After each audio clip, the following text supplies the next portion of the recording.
Canada के प्रधानमंत्री हैं खालिस्तानी। सेपरेटिस्ट और खालिस्तानियों के पैसों से चलता है कनाडा।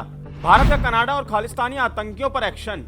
जस्टिन ट्रूडो को हो रहा खालिस्तानी प्रेम से भारी नुकसान। कुछ दिन पहले कनाडा के प्रधानमंत्री जस्टिन ट्रूडो ने खालिस्तानी आतंकी हरदीप सिंह निज्जर की हत्या का आरोप भारत पर लगाया था। इसके बाद भारत ने मामले को गंभीरता से लिया और एक एक कर कनाडा के साथ रिश्ते कम कर लिए। इससे प्रधानमंत्री जस्टिन ट्रूडो की सरकार बुरी तरह घबरा गई है। इसी कड़ी में भारत ने दिल्ली में बैठे कनाडा से यहाँ मौजूद अपने 41 राजनयिकों को 7 दिन के अंदर वापस बुलाने की बात कह डाली और अगर 10 अक्टूबर तक कनाडा के इन राजनयिकों को वापस नहीं बुलाया गया तो भारत उनके सभी अधिकार रद्द कर देगा। भारत के इस बड़े फैसले से कनाडा में घबराहट साफ देखी जा रही है। इसी बात को लेकर कनाडा के विदेश मंत्री ने भारत के विदेश मंत्री से बात की और कहा कि इस समय दोनों देशों में तनाव है, इसलिए राजनयिकों के जरिए दोनों देशों के संबंध में सुधार लाया जा सकता है। विशेषज्ञों की माने तो कनाडा की सरकार खालिस्तानी आतंकियों के समर्थन से चल रही है, इसलिए उनका सपोर्ट करना कनाडा के प्रधानमंत्री की मजबूरी बनती जा रही है। गौरतलब है कि ट्रूडो 2019 में कनाडा के प्रधानमंत्री बनने वाले थे तो उनके पास पूर्ण बहुमत नहीं था। तब उन्होंने खालिस्तानी नेता जगदीप सिंह धानीवाल के समर्थन से सरकार बनाई थी। शायद इसी वजह से मजबूरी में ही सही ट्रूडो को भारत के खिलाफ बोलना पड़ता है।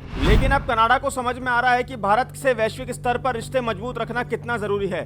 भारत के एक्शन से डरकर ट्रूडो ने कहा कि वो भारत के साथ रिश्ते सुधारना चाहते हैं। साथ ही उन्होंने निज्जर की मौत के मामले में चल रही जांच में भारत का सहयोग भी मांगा है।